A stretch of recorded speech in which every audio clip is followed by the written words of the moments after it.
ইফরা এই আইডি থেকে আপনি লিখেছেন, আমাদের বিয়ের বয়স মাত্র 1 বছর, আমার স্বামীর বয়স অল্প, তাই সে এখন বাচ্চা নিতে চায় না, কিন্তু আমার বাচ্চার অনেক শখ। আমি কি তাকে না জানিয়ে পিল অফ রেখে বাচ্চা নেওয়ার চেষ্টা করতে পারবো?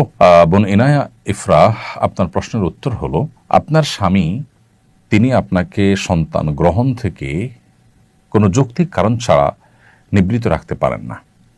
শরীয়ী বা শরিয়া গ্রাহ্য কোনো ওজরের ভিত্তিতে যদি তিনি আপনাকে নিষেধ করেন তাহলে সেটা ভিন্ন বিষয়। এর বাইরে তিনি এখন ভয় পাচ্ছেন, অথবা সন্তান কি খাবে সেই চিন্তা করছেন, অথবা মানুষ কি বলবে সেসব ভাবছেন, এসব কারণে তিনি আপনাকে যদি সন্তান নিতে নিষেধ করেন তাহলে সেটা তার জন্য অন্যায় কাজ। ঠিক একইভাবে কোনো নারী যদি তার স্বামীকে সন্তান নিতে না দেন, বাধা দেন, তাহলে সেটা তার পক্ষ থেকে অন্যায় কাজ। মূলত আল্লাহ রাব্বুল আলামিন বৈবাহিক এই সম্পর্ক স্থাপন করবার নির্দেশ করেছেন মানব ধারা পৃথিবীতে যেন টিকে থাকে সেজন্য। নবী সাল্লাল্লাহু আলাইহি ওয়াসাল্লাম চান তার উম্মার সদস্য সংখ্যা বাড়ুক, এজন্য তিনি বিভিন্ন হাদিসে আমাদেরকে উৎসাহ দিয়েছেন যেন এমন পরিবারের মেয়েদেরকে বিয়ে করা হয় যে পরিবারের মেয়েদের মধ্যে সন্তান জন্মদানের প্রবণতা এটা বেশি।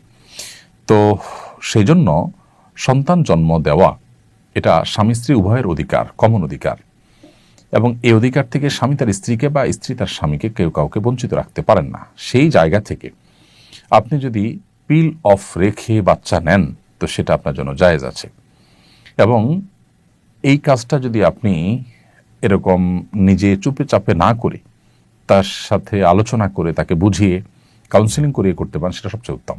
এর জন্য প্রয়োজনে কোনো দক্ষ আলেমের কাছে আপনি তাকে নিয়ে যেতে পারেন, কোনো মুফতি বা কোনো স্কলারের কাছে আপনি তাকে নিয়ে কাউন্সিলিং করাতে পারেন।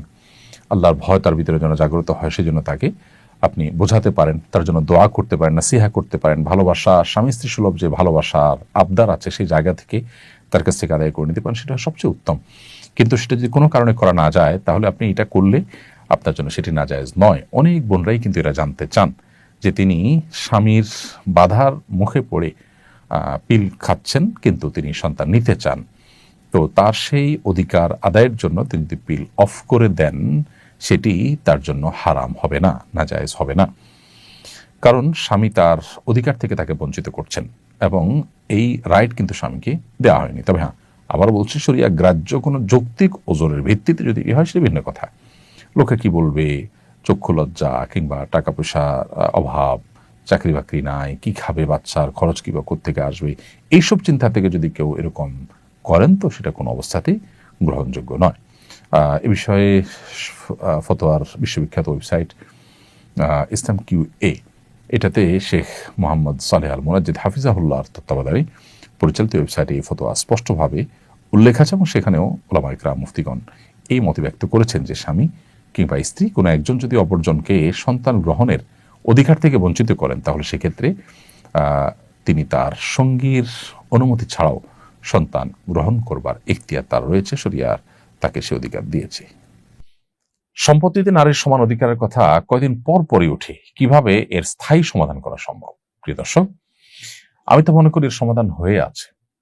যারা কয়দিন পর পরই এ কথা তোলে তাদের ন্যূনতম যদি লাজ লজ্জা থাকতো তাহলে তারা এটা তুলতো না, কারণ এটাকে দেশের মানুষ প্রত্যাখ্যান করেছে বহু আগে। মনিউদ্দিন ফখরুদ্দিন আমলে, বিগত সরকারের আমলে বিভিন্ন সময় এটার জন্য চেষ্টা করা হয়েছে, কিন্তু দেশের মানুষ সেটাকে রুখে দিয়েছে, প্রত্যাখ্যান করেছে। একটা দেশ যদি জনগণের আশা এবং আকাঙ্ক্ষার প্রতিফলন হয় সে দেশের আইনে, সে দেশের সংবিধানে, সে দেশের সবকিছুতে, তাহলে সেটাই যদি হয় তথাকথিত গণতন্ত্র, তাহলে তার দাবি আলোকেই তো এখানে বলা যায় যে নারীকে সম্পদে, বাবার সম্পদে ছেলের সমান ভাগ দিতে কোরআন বলে না, কারণ খরচের দায়ভার নারীর উপরে নেই, টোটাল খরচের দায়ভার ছেলের উপরে। বিধায় মেয়েকে এখানে যে অর্ধেক দিতে বলা হয় সেটাই তার জন্য আসলে অনেক, কারণ খরচের বেলায় সে শূন্য।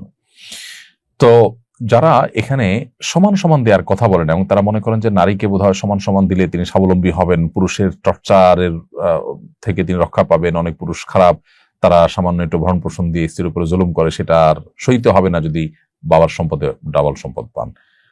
প্রশ্ন হলো যে বাবার সম্পদে 1 আনা পাচ্ছেন, সেখানে 2 আনা পাইলে, ডাবল পাইলে আর এই জুলুম তার হবে না, তিনি সুখের সংসার করতে পারবেন, এই গ্যারান্টি আপনাকে কে দিয়েছে? আমরা তো দেখি যে সমস্ত মেয়েরা সচ্ছল, যে সমস্ত মেয়েরা নিজেরা উপার্জন করছেন, চাকরি বাকরি করছেন, তাদের দাম্পত্য জীবনে অশান্তি আরো বেশি।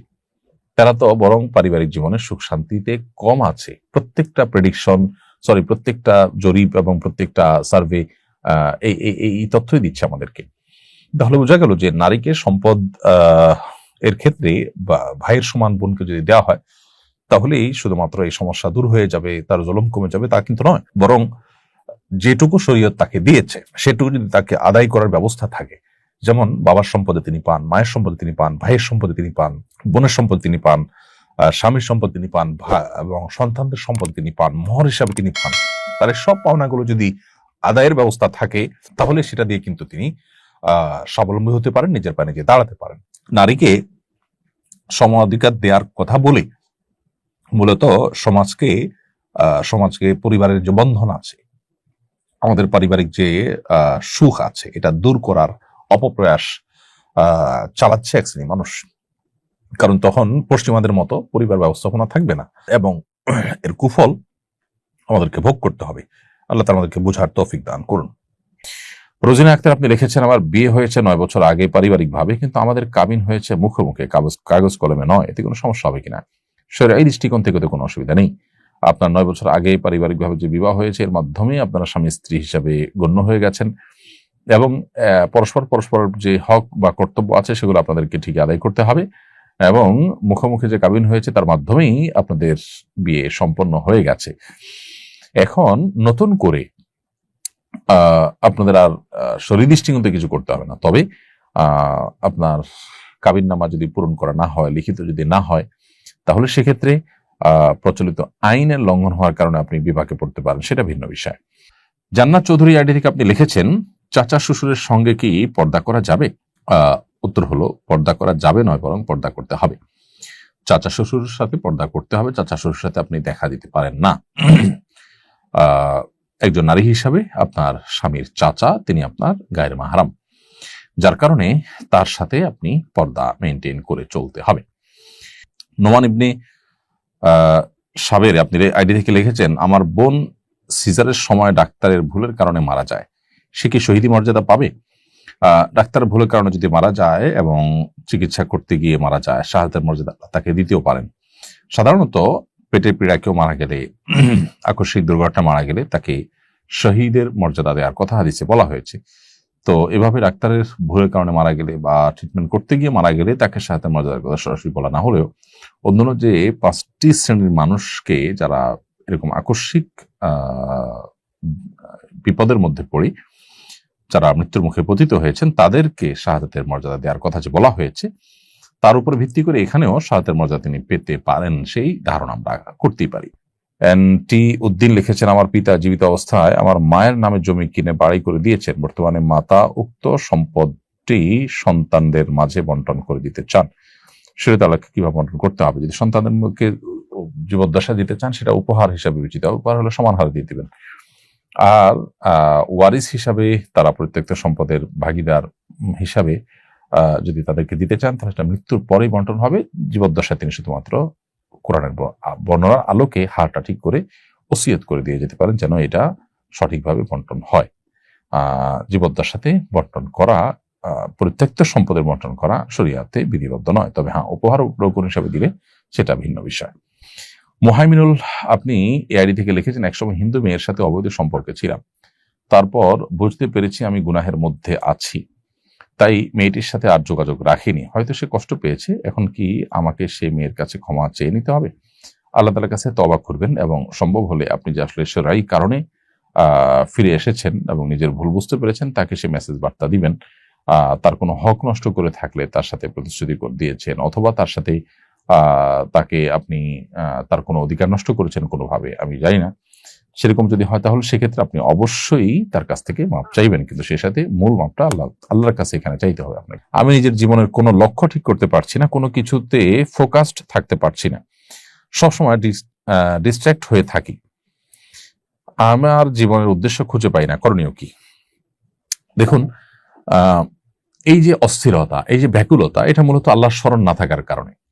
আপনি 5 ওয়াক্ত নামাজ, নিয়মিত কোরআন কারীমের তিলাওয়াত, সকাল সন্ধ্যার দোয়া জিকির এবং অন্যান্য সমস্ত আমলগুলোকে কায়ে মনোবাক্যে আপনি করতে থাকুন, পরিপূর্ণ মনোযোগের সাথে করতে থাকুন, মহব্বতের সাথে করতে থাকুন, নেককারদের সান্নিধ্য পরিবেশের মধ্যে আপনি নিজেকে রাখুন, ইনশাআল্লাহ আপনার অবস্থার মধ্যে পরিবর্তন হবে। সেই সাথে আল্লাহ সুবহানাহু ওয়া তাআলার কাছে আপনি বিশেষ কিছু দোয়া নিবেদন করতে পারেন। হিসনুল মুসলিম, রাহে বেলায়েত, আরও দোয়ার যে বইগুলো আছে সেগুলোতে আপনি আপনার এ জাতীয় পরিস্থিতির জন্য মানসিক প্রশান্তি, স্থিরতা, এগুলোর জন্য আপনি অনেক দোয়া পাবেন। সেই দোয়াগুলো আপনি নিয়মিত পড়তে পারেন আল্লাহর কাছে, সেগুলো